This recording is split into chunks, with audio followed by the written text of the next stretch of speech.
On se souviendra du succès de la série télé américaine 24 au début du siècle, dont l'intérêt portait essentiellement sur deux aspects. Le format sur 24 heures qui obligeait à baliser la narration de manière singulière et l'utilisation effrénée de la technologie du numérique. Or, apparemment, la série n'est plus regardable aujourd'hui et la technologie est tellement dépassée que les aspects dramatiques tombent dans la comédie burlesque. Déjà que la multiplication des coups de théâtre permettait de frôler le burlesque il y a 15 ans. Ce qui est valable pour une série télé, l'est-il aussi pour une fiction littéraire. L'accélération du temps, la transformation de l'espace et la plongée dans la virtualité associée à la technologie numérique rend-elle caduque certains romans relativement récents. Certes, on relit Balzac ou Thackeray, Dickens ou Hugo, mais nous sommes conscients d'être dans un autre temps historique et cette distance permet justement une lecture intéressante. Ce n'est pas parce que les personnages se promènent en calèche plutôt qu'en tercel que les romans ne sont plus lisibles. Cette journée vise à réfléchir sur le numérique dans le roman et ce que cela implique par rapport à l'imaginaire contemporain. Se pose dès lors la définition à donner au mot contemporain. Je ne veux pas m'étendre sur ce vaste sujet, sinon pour dire que j'aime bien la proposition de René Audet en introduction au livre Enjeux du contemporain, quand il suggère qu'au lieu de l'approximation début du contemporain, nous aurions intérêt à faire l'exercice inverse, c'est-à-dire que le contemporain commence aujourd'hui, ce serait notre point de référence, et il s'agit alors de savoir à quand il remonte. Autrement dit, du moins ainsi que j'interprète cette suggestion, il s'agirait de se demander à quel moment nous passons de l'actualité à l'historicité. Aborder ainsi la question me paraît pertinent du point de vue du numérique, d'une actualité somme toute récente, mais tellement présente dans nos vies et en continuelle transformation qu'il semble de toute éternité, ce qui crée un effet de lecture particulier. La question que je pose dans le cadre de cette communication est la suivante. La nouveauté de la technologie numérique serait-elle à la fois trop loin et trop actuelle, trop associée à notre présent, trop rapidement transformée pour permettre aujourd'hui une relecture distanciée? Dans un livre de dialogue publié en 2009, N'espérez pas vous débarrasser des livres, Jean-Claude Carrière et Umberto Eco rappelaient qu'un livre publié à la Renaissance est un objet qui peut encore être pris dans ses mains et lu, alors qu'une foule de technologies liées à l'informatique apparues il y a 35, 30 ou 20 ans sont aujourd'hui complètement obsolètes. Il est vrai que quelqu'un qui a moins de 40 ans ne peut avoir qu'une connaissance archéologique des floppy disks, ces supports de stockage, disquettes minces, larges et molles qui m'apparaissaient au milieu des années 80, aussi stupéfiantes que le fait d'avoir vu, enfant, Apollo 11 se poser sur la Lune. Pour ceux qui ne le sauraient pas, j'adore exagérer. Pour examiner cette question, je me brancherai sur deux romans québécois publiés dans les années 80, Programmeur à gages de Jacques Bissonnette en 1986 et Copie conforme de Maurice Larue en 1989. L'un et l'autre sont écrits au moment où l'ordinateur commence à se démocratiser, les années 84-87. Le rapprochement se fait d'autant plus qu'ils ont un certain nombre de points communs. Ils utilisent les codes du polar, s'ancrent aux États-Unis tout en laissant une place importante à Montréal. La remise en question de l'identité des principaux personnages est un thème central et, bien sûr, l'univers informatique est au cœur de l'intrigue, la justifie. L'intérêt pour moi est aussi lié au fait que j'ai écrit des textes sur ces deux romans au début des années 1990, à une époque où le post-humain Mark Zuckerberg n'était pas encore sorti d'école primaire et n'avait donc même pas encore commencé sa métamorphose en machine. Il y aurait alors une sous-question angoissante pour moi à cette communication. Si les deux romans sont frappés d'obsolescence, mes lectures le sont-elles aussi, et conséquemment, serais-je moi-même périmé? Stand by. Alors, je les résume d'abord succinctement. Programmeur à gages, mais au premier plan, Alain Bourque, qui travaille pour Data Security, petite compagnie de la côte ouest des États-Unis, spécialisée dans la sécurité des systèmes informatiques. Il fait partie, comme on l'apprend, je cite, de ces détectives industriels qui ont compris la mentalité de leur époque et ont délaissé le revolver au profit de l'ordinateur portatif. La compagnie est dominée par la personnalité de son principal actionnaire, Buddy Johnson, dont le nom est caricatural tant il évoque l'Amérique profonde. Johnson est d'une loyauté absolue envers son client, quel que soit le degré d'honnêteté de celui-ci. Un de ceux-ci, un de ses clients, donc la Money Transit International, dont le siège social se trouve à Montréal, traite de très grosses quantités d'argent de toute provenance et les transactions sont entièrement traitées par ordinateur. À la suite d'une fuite, on a volé des informations ultra confidentielles. La compagnie craint qu'on ait réussi à infiltrer son système informatique. Bourque est envoyé en éclaireur pour trouver l'erreur dans le système, si elle existe, et pour identifier la taupe, s'il y en a une. En fait, il se retrouve dans un panier de crabes où des associés, membres de conseils d'administration et compagnies concurrentes fonctionnent sans aucun scrupule. Dans cet univers où le temps, c'est de l'argent, selon le vieil adage, L'information a acquis une valeur encore bien plus importante que l'argent. Copie conforme, de son côté, est centrée sur le personnage de la narratrice, Claire Dubé. Une semaine avant la fin d'un séjour de 6 mois à San Francisco, à Berkeley plus précisément, son mari, chercheur dans le domaine de l'intelligence artificielle et du langage des machines, travaillant un logiciel de traduction et invité à participer au séminaire d'un groupe de psycholinguistes, doit rentrer précipitamment à Montréal lorsque sa mère subit une grave opération. Laissant Claire et leur jeune fils sur place, il lui demande d'aller chercher à son bureau une importante plaquette, l'équivalent d'une 60aine de disquettes, en quelle époque, qui contient son travail des 6 derniers mois. Mais Claire Dubé découvre le bureau vide. Dès lors, elle se trouve à son corps défendant au cœur d'une histoire de piratage informatique, surtout après la mort, sans doute l'assassinat, de Bob Mason, un homme très impliqué dans le monde informatique de la Silicon Valley et qui a travaillé avec son mari. Elle se trouve prise en tenaille entre d'un côté l'avocat Ron Dorsey et sa sœur Bridget, propriétaire d'une compagnie d'informatique, et de l'autre l'ingénieur Diran Zarian, ex-mari de Bridget Dorsey, qui deviendra l'amant de Claire Dubé. Ron Dorsey considère que la propriété informatique est un non-sens et que les logiciels devraient appartenir à tous, que le droit d'auteur ne peut plus avoir cours à l'ère d'Internet. Au-dessus de cette histoire plane l'ombre de Dashiell Hammett et du Maltese Falcon. J'ai toujours beaucoup aimé la formule de James Graham Ballard, le romancier, en préface à son roman Crash, préface dans laquelle il explique que son roman en est un de science-fiction, alors que rien n'explique cette orientation générique a priori. Il est pourtant très convaincant. Il écrit donc ceci dans sa préface: « La science et la technologie se multiplient autour de nous. De plus en plus, elles nous dictent les langages grâce auxquels nous parlons et pensons. Soit nous usons de ces langages, soit nous restons muets. » Les romans dont j'ai résumé la trame semblent prendre en compte cette affirmation. Ils usent des langages de l'informatique pour s'inscrire dans leur temps. Un univers s'est éteint, un autre a surgi, auquel on ne peut échapper. Bref, il n'est plus possible de ne pas adhérer à l'univers numérique dont le cyberpunk est devenu l'emblème. Les 2 romans, rappelons-le, sont contemporains du Neuromancer de William Gibson. Au cœur du monde nord-américain, la technologie accélérerait la chute d'un univers humaniste ancien et le roman doit adhérer au discours social ambiant. Encore faut-il s'entendre sur ce que signifient ces langages grâce auxquels nous parlons et pensons, pour reprendre Ballard, et voir dans quelle mesure cette adhésion peut avoir une dimension critique, ce qu'on peut espérer de l'imaginaire de romancier. J'aborde donc les romans dans cette perspective.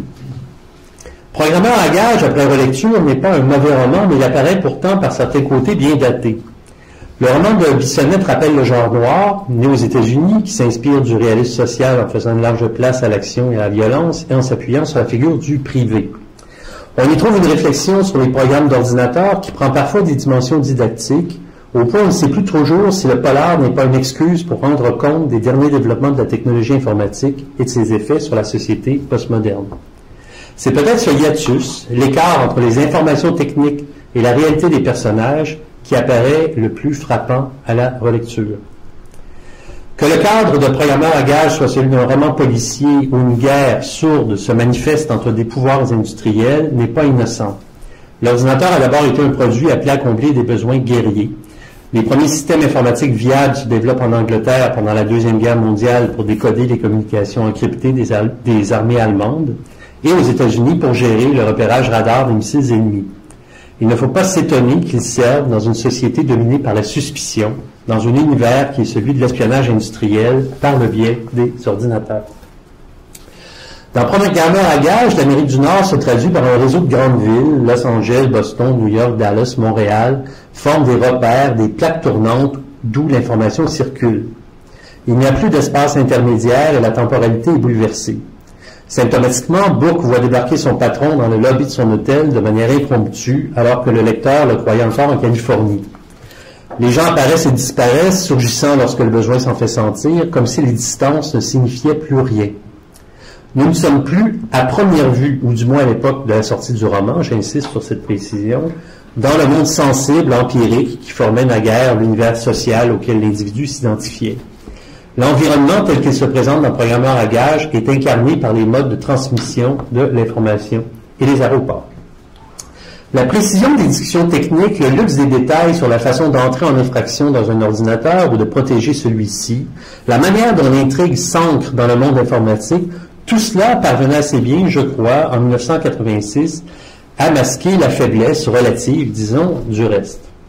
Disons-le ici, Bissonnette utilise les codes traditionnels du polar sans les remettre en question en fonction des effets sociaux, psychologiques, ontologiques de l'univers numérique. Il ne fait qu'intégrer l'informatique dans une intrigue classique. On constate ainsi la présence de personnages assez stéréotypés, à la langue elle-même assez stéréotypée. Comme tout polar correctement écrit par quelqu'un qui connaît bien le genre, on a de nombreux échanges à la Sue Hemingway, vous savez, ces échanges virils entre hommes, entendre laconique, où on en dit le moins possible, mais où le narrateur, hélas, et en plus, explique juste un peu trop ce qu'il faut entendre de ce qui n'est pas dit dans ces dialogues souvent artificiels, des choses qu'on ne voulait pas se faire expliquer parce qu'on avait tout de même trop compris déjà. Et puis, il y a évidemment beaucoup de scotch, quelques hommes qui roulent des mécaniques, quelques femmes qui se rapprochent de la femme fatale, et ces formules un peu prévisibles, je cite, « J'allais prendre une bière à la cuisine, malgré l'obscurité, je la débouchais facilement, je commençais à en avoir l'habitude. Ah, la solitude du privé. » Il en résulte un travail formel d'un intérêt relatif que les habiles réflexions sur l'informatique ne cachent pas ou ne cachent plus.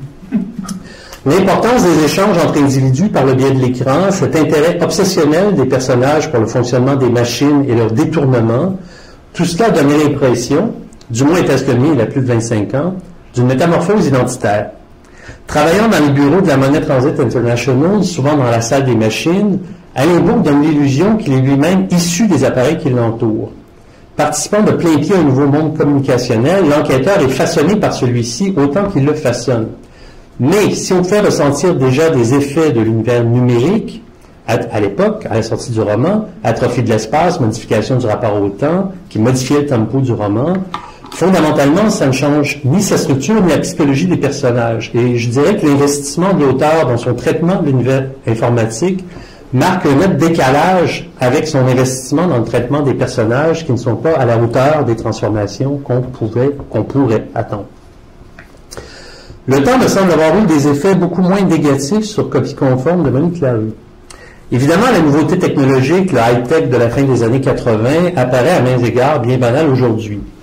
Mais d'une part, c'est quand même intéressant de voir comment, de multiples façons, cela parvient à avoir des effets sur la manière dont les individus se comportent dans le roman.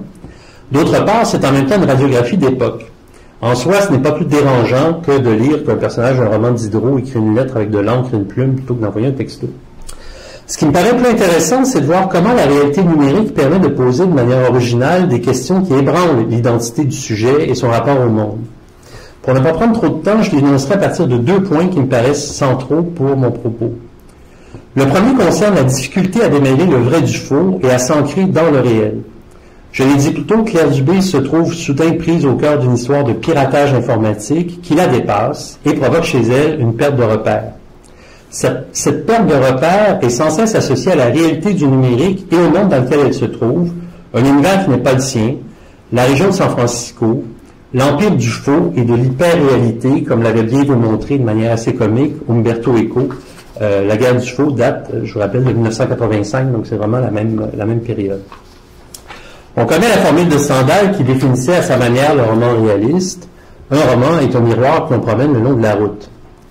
S'inscrit plutôt en creux tout au long du roman de Monique Larue la question suivante: qu'est-ce que le réel à l'ère du numérique? La perte de repère de Claire Dubé, liée à une situation conjoncturelle pour elle, se superpose à une perte de repère davantage structurelle dans un univers qui, ontologiquement, est en train de basculer. L'ère du numérique n'est pas qu'un ajout technique au monde, c'est une transformation radicale de celui-ci qui est en train de se produire. Je dirais d'abord que c'est cette habile superposition d'une situation subjective et de modification objective face aux effets du numérique qui permet au roman d'avoir une portée philosophique encore valable aujourd'hui et une puissance narrative. L'habileté de la narration tient aussi au rôle accordé aux villes. San Francisco, dans laquelle la narratrice se trouve dans une situation angoissante, et Montréal, où elle vit, qui, dans cette mise à distance, apparaît comme un lieu fantomatique. Dans la réalité de Claire Dubé, Montréal est à la fois une ville absente, parce qu'elle est avalée par la cité américaine dans laquelle elle habite, Montréal si proche et si différente à la fois d'une grande ville états-unienne, donc à la fois une ville absente et inévitable, car c'est pour Claire Dubé son point d'ancrage, alors qu'elle saisit mal les tenants et les aboutissants de ce qu'elle vit en pleine crise identitaire. On aura rarement lu un roman avec autant de points d'interrogation, c'est un symptôme. Bref, le déplacement géographique provoque une altération de la perspective qui ébranle jusqu'aux plus intimes certitudes, jusqu'à la raison. Et elle s'accroche souvent à la raison. Je cite deux passages. « Jamais le petit fil de la raison ne m'avait paru plus précieux. Un fil de plus en plus ténu me reliait au reste de la vie. » Il ne faut pas s'étonner que son fils de 5 ans, qui lui permet de garder contact avec les aspects les plus tangibles et pratiques de la vie, se prénomme Philippe et qu'elle l'appelle toujours Phil. Il ne faut pas s'étonner non plus qu'elle souligne que cette fameuse plaquette qu'elle tâche de récupérer n'est, je cite, pas plus gros que le discours de la méthode. Livre justement est le modèle de la raison et qui peut renvoyer une certaine stabilité du réel. Conserver le fil de la raison implique aussi de se rappeler, de s'appuyer sur la mémoire. Or, le télescopage de 2 types de mémoire forme, pourrait-on dire, le nœud du roman. Celle de l'ordinateur, objectivée dans des dispositifs automatiques, détachée du corps des individus et des habitudes collectives, et celle subjective, qui façonne le rapport d'un individu au monde. S'accrocher au réel, c'est s'accrocher à sa mémoire, à son passé, à son histoire, face à un environnement justement modifié par l'ordinateur et le sens nouveau que suggère maintenant le mot « mémoire ». Alors, ce que je viens de présenter concernait le premier point que je voulais soulever, c'est-à-dire globalement le sujet de la narration. Le deuxième concerne cette fois la forme du roman. Assez classique en apparence, elle permet de repenser autrement les débats au cœur de cette intrigue informatique. Alors, je l'ai mentionné plus tôt, pour Ron Dorsey, la propriété informatique est un non-sens et le droit d'auteur ne peut plus avoir cours à l'ère d'Internet. Ce qui se décline aussi à travers le roman, c'est l'idée d'originalité et le droit d'un individu de revendiquer la propriété d'une idée. Il y a une réflexion, à partir de l'ordinateur et de l'accès à de multiples réseaux, qui s'entrecroisent et interrogent non seulement ce qu'on nomme mémoire, mais aussi langage, pensée. Et là, je crois que je me trouve à revenir sur des discussions qu'on a eues après la présentation de Jean-Jacques Pelletier. Quelle est la différence entre le cerveau humain et celui d'une machine? C'est un vieux problème qui, enfin, inscrit le sujet de l'ordinateur et du numérique dans la filiation de la création des automates, qui remonte au moins jusqu'à l'Iliade avec Héphaïstos. Mais évidemment, le cas de l'ordinateur est singulier. Réseau enchevêtré, errance du langage qui se rapproche, si l'on veut, de la manière de concevoir les idées dans la pensée. Quand on pense, rien n'arrête la pensée, personne n'a de droit sur celle-ci.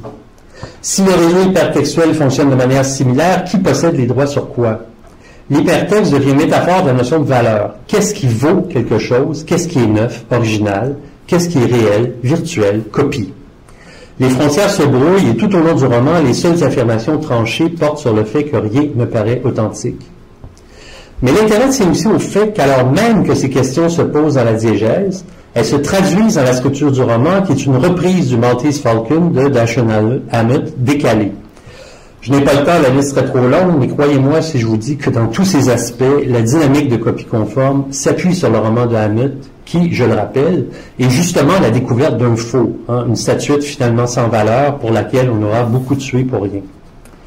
On peut certes parler d'intertexte, mais dans le contexte, on peut aussi parler d'un mode d'exploration de la réalité san-franciscaine et des débats sur réel et virtuel causés par l'ordinateur à partir d'un autre roman, comme s'il s'agissait de dédoubler les capacités du modèle numérique, modèle plastique, dynamique, doué d'une certaine autonomie d'action et de réaction, de feedback, et qui, à la fin des années 80, en était encore à ses balbutiements en regard de ce que nous connaissons maintenant.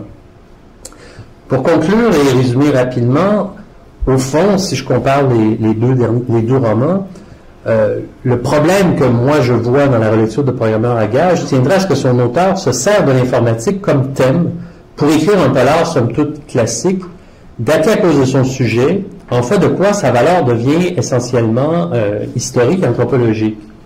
Chez Monique Laroux, c'est plutôt l'inverse. Il s'agirait de voir comment la littérature est transformée par l'informatique qui modifie notre façon de penser le monde. Ainsi, des thèmes, des formes de toute éternité prennent une dimension particulière dans ce cadre discursif. Et au bout du compte, je pense que je ne suis pas totalement périmé. Bon, merci.